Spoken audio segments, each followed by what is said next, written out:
네, 안녕하세요. 주식은 역시 기리기리스의 기리십니다. 안녕하세요, 기리분들. 자, 한 주의 마지막 이렇게 끝나게 되었습니다. 오늘의 경제 소식 빠르게 보고 끝내보도록 하겠습니다. 같이 공부하시죠. 렛츠 기리.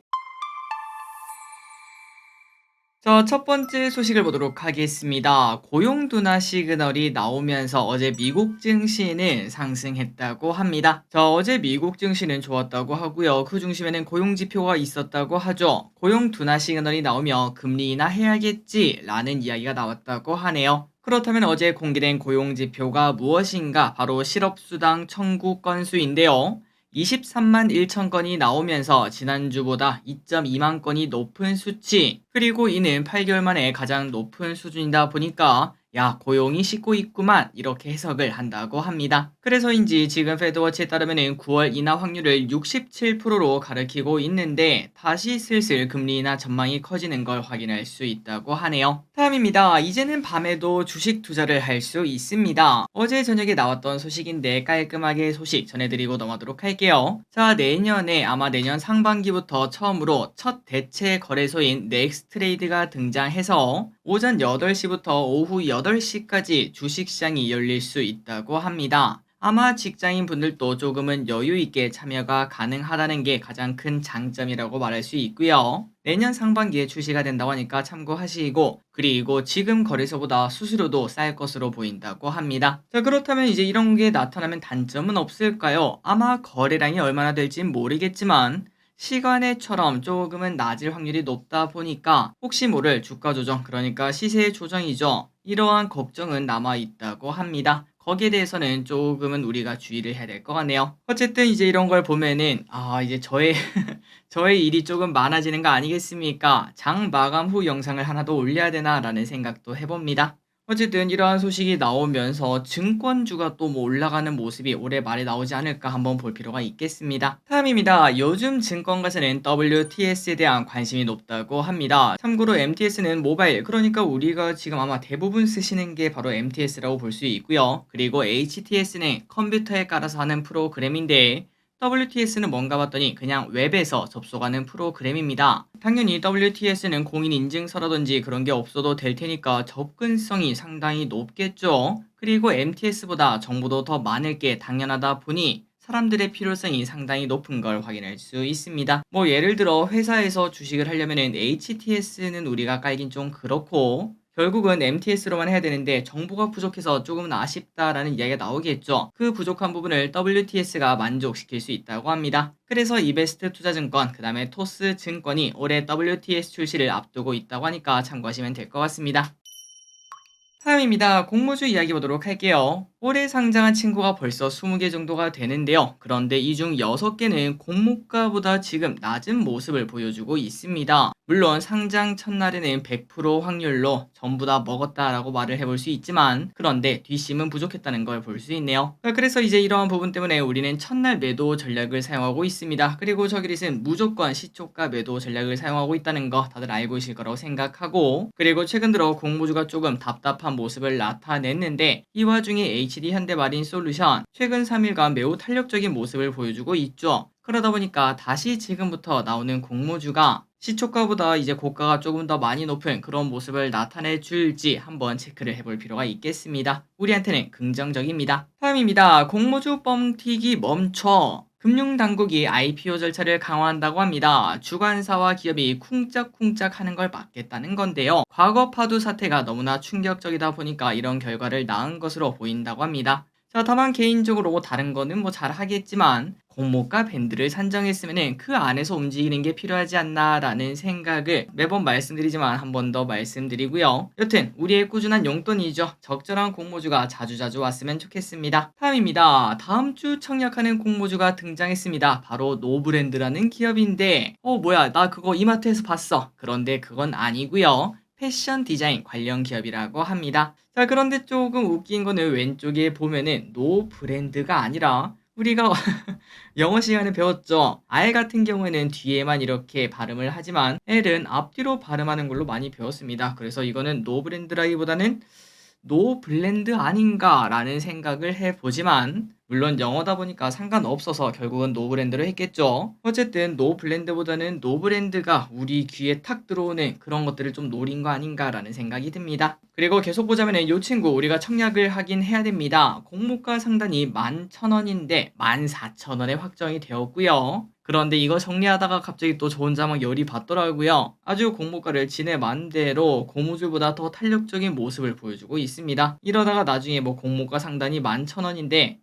뭐 16,000원, 17,000원, 뭐 2만원 이런 흐름도 나타나지 않을까 걱정이 됩니다. 그런데 가장 열받는 건 이거죠. 이러한 뭐 뻥튀기 같은 모습을 나타내줘도 청약을 해야 된다는 게 조금 또 씁쓸하기도 합니다. 어쨌든 말이 길었지만 청약하도록 하고 내일 어떤 기업인지 조금 더 공부해 보도록 할게요. 다음입니다. 코로나 올 여름 재유행. 미국에서 오미크론 변종이 확산하는 조짐이 나타난다고 합니다. 지금 변종 이름이 뭔가 봤더니 FLIRT라고 하는데 어떻게 읽는지도 모르겠더라고요. 어쨌든 지금 코로나 감염자의 25%가 여기에서 나타난다고 하니까 조금 걱정할 상황이 나타날 수 있다고 하는데 다만 이러한 변이 특 전염력은 강하지만 증상은 약하다고 하니까 우리가 걱정하는 그런 일은 생기지 않을 것 같습니다. 다음입니다. 야, 이거는 뭐 광고 아닌가 라는 생각이 좀 들지만 그래도 좀 쏠쏠해서 혜택이 쏠쏠해서 알려드리도록 하겠습니다. 자, 편의점에는 종류가 많죠. 그 중에 한 편의점에 가면은 비트코인 도시락이 판매가 되고 있다고 합니다. 그런데 충격적인 거는 진짜 그 도시락 안에 비트코인이 들어있다고 하는데요. 아이 뭐 그래봐야 뭐 몇천 원 주고 끝나는 거 아니야? 아니면은 뭐 확률로 주는 거 아니야? 라고 말할 수 있지만 그런데 100% 확률로 5,900원짜리 도시락을 사면은 쿠폰을 주는데 빗썸에서 1만원치 비트코인을 받을 수 있다고 하며 NH농협은행 계좌가 만약에 없었다. 그렇다면 이제 그걸 만들게 되면은 2만원을 추가로 줘서 총 3만원의 비트코인을 받을 수 있다고 합니다. 자, 그러니까 솔직히 공모주보다 조금 더 쏠쏠하긴 하죠. 그런데 또 귀찮은 부분이 분명 존재하고 있어서 혹시나 기르면들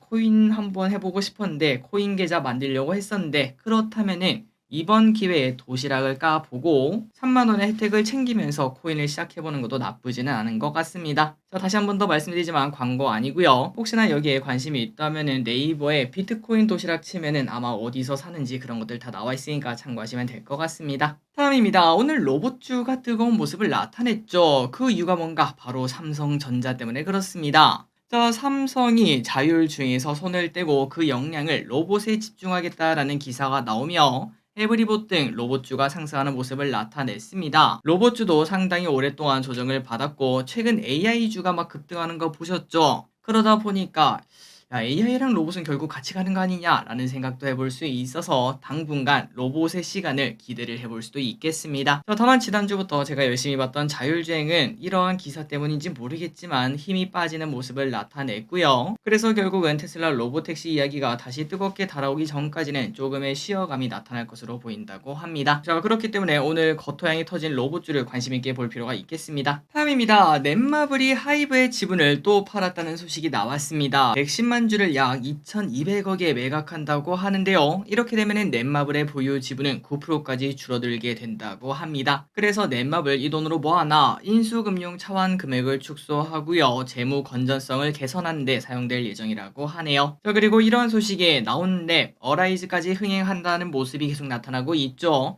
그러자 넷마블은 52주 신고가를 경신하는 모습을 보여주기도 했습니다. 추가 상승이 가능할지 한번 보도록 할게요. 그런데 넷마블은 이렇게 팔고 나가는 하이브, 그런데 지금은 사야 된다라는 얘기가 나오고 있습니다. 현재 하이브는 방시혁 의장과 미니진 어도어 대표의 충돌이 지속되고 있는데요. 그러다 보니까 주가도 상당히 조정받는 모습을 나타냈으나 그런데 지금 용기 내서 사라고 합니다. 대신증권은 1분기에 데뷔한 투어스, 그 다음에 아일릿의 구보 판매가 지속되고 있고 올해 팬덤 규모가 지속적으로 성장해 음반 판매량도 크게 성장할 것으로 보인다고 합니다. 그리고 내년부터 시작되는 BTS 완전체 컴백, 여기까지 본다면은 2년에서 3년간 고성장이 기대되기 때문에 지금 매수해야 된다 이렇게 말한다고 하네요. 또한 3분기에 미국 현지화 그룹이 데뷔하고 남미 현지화 그룹도 준비하고 있다는 것도 당연한 호재라고 합니다. 다음입니다. 오늘 게임주도 또 좋은 흐름을 나타냈습니다. NC소프트가 드디어 겉터양을 하나 만들어냈는데요. 한때 황제주였던 NC가 지금은 20만원대 머무르고 있지만 주주가치 제고를 위해 자사주 매입을 하겠다라는 계획을 밝혔습니다. 거의 1,000억에 가까운 자사주를 매입할 예정이며 장내 매수를 통해 10일부터 8월 9일까지 취득한다고 합니다. 그리고 자사주 비율은 약 10%를 유지하고 이를 초과하면 소가까지 한다라는 얘기가 나오며 또 주가는 반응했다라고 말할 수 있겠죠. 하지만 NC소프트의 실적은 그렇게 좋지만은 않습니다. 올해 1분기 영업이익은 작년에 30% 수준으로 쪼그라들었고 그러다 보니까 구조조정을 통한 비용 효율화 그 다음에 자사주 매입이라는 카드를 꺼낸 것으로 보이며 주가는 반응한 걸 확인할 수 있죠. 그리고 이러한 얘기도 나왔습니다. NC소프트 컨콜에서 M&A를 진행할 예정이다 라고도 얘기를 했는데요. 현재는 후보군을 압축해 검토하고 있으며 한 개 내지 두 개 회사에 대해 초기 논의를 하고 있다고 합니다. 그리고 부동산 보유 자산이 더 늘지 않도록 삼성동 타워를 올해 내 매각해 신사옥 건축 비용을 충당할 예정이라고 하니까 이도 참고하시면 될 것 같네요. 그런데 중요한 건 이겁니다. NC소프트 게임주죠, 게임주. 가장 중요한 거는 게임이라고 말할 수 있는데 올해는 기존 IP를 기본으로 한 신작 3종을 출시하면서 반등을 노린다고 하며 그리고 내년에도 당연히 신작이 나오겠죠. 과연 NC소프트의 지금부터 시작일지 아니면은 그냥 하루짜리 반등이었을지 볼 필요가 있겠습니다. 다음입니다. 펄어비스도 급등합니다. 오늘은 게임 소식이 많네요. 그리고 게임주 중에서 몇몇 기업들이 겉토양을 확실하게 터뜨리며 분위기가 좀 바뀌었다라고 말하고 싶습니다. 여러분들이 아시다시피 게임주 같은 경우는 진짜 많이 쉬어가고 있었죠. 그런데 이제 몇몇 기업들이 서프라이즈를 내고 또 넷마블에서 게임을 보여줬죠. 나도 할 수 있다. 한동안 한국 게임 욕 많이 먹었지만 이렇게 인기 끌 수 있다 이런 것들을 보여줬기 때문에 게임주 전반적으로 게임에 대한 기대감이 커질 수밖에 없고 그리고 금리 인하 기대감 나오지 않겠습니까? 당연히 성장주로 불리는 게임주에게는 호재라고도 말을 해볼 수 있겠습니다. 그런 와중에 겉토양이 터졌다는데 공부를 안 할 수는 없겠죠. 그래서 펄어비스는 어떤 이야기가 있었나? 펄어비스는 82%에 달하는 해외 매출을 앞세워 흑자 전환에 성공했다는 소식이 나왔습니다. 서프라이즈라는 거겠죠. 그리고 또한 독일 게임스컴 2024에 붉은 사막을 출품하고 유저 시연을 진행한다고 하는데요. 이러한 소식 플러스 금리 인하에 대한 기대감도 더해지면서 오늘 펄어비스 10% 넘게 급등하는 모습을 나타냈고 참고로 게임스컴은 8월에 열리는 행사다 보니까 그 전까지 모멘텀이 살아있다는 것도 확인할 수 있습니다. 자, 게임주가 새로운 주도주가 될 수 있을지 또 관심있게 보도록 하겠습니다.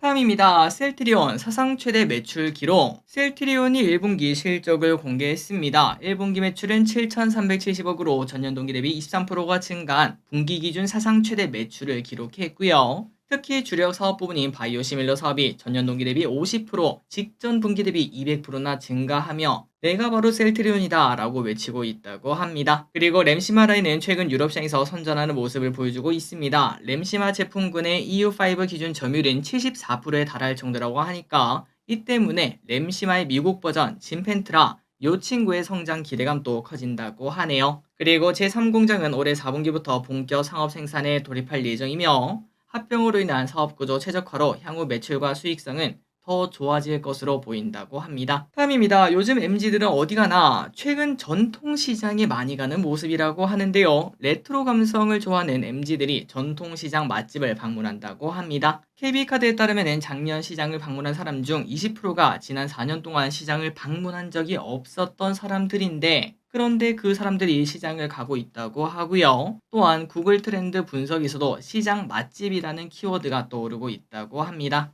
아마도 고물가도 좀 연관이 되어 있겠죠. 확실히 시장이 진짜 쌉니다. 밥 한 끼 뭐 6,000원이면 해결할 수 있기 때문에 그런 부분도 영향이 있어 보입니다. 마지막 소식입니다. 한식진흥원이 해외 16개국 18개 도시에서 외국인 9,000명을 상대로 한식 설문조사를 진행을 했는데요. 외국인이 잘 알고 있는 한국 술이 뭔가 막걸리인가 했더니 그게 아니라 소주라고 합니다. 소주에 대한 인지도가 가장 높은 걸 확인할 수 있었고요. 그리고 한식 간편식을 먹어본 경험이 있냐? 여기에 대해서는 85%가 먹어본 적이 있다라고 말을 했고 그리고 가장 먹고 싶은 간편식은 비빔밥을 꼽았다고 하니까 확실히 우리나라는 비빔밥에 그 홍보가 잘 됐구나라는 얘기도 해볼 수 있겠습니다. 자, 오늘의 공부 여기까지 끝났습니다. 항상 이렇게 같이 공부해주셔서 진심으로 감사합니다. 이번 주말 와 이렇게 쉬어야 되나 싶을 정도로 푹 쉬시기 바래요. 지금까지 길이셨습니다. 빠이요.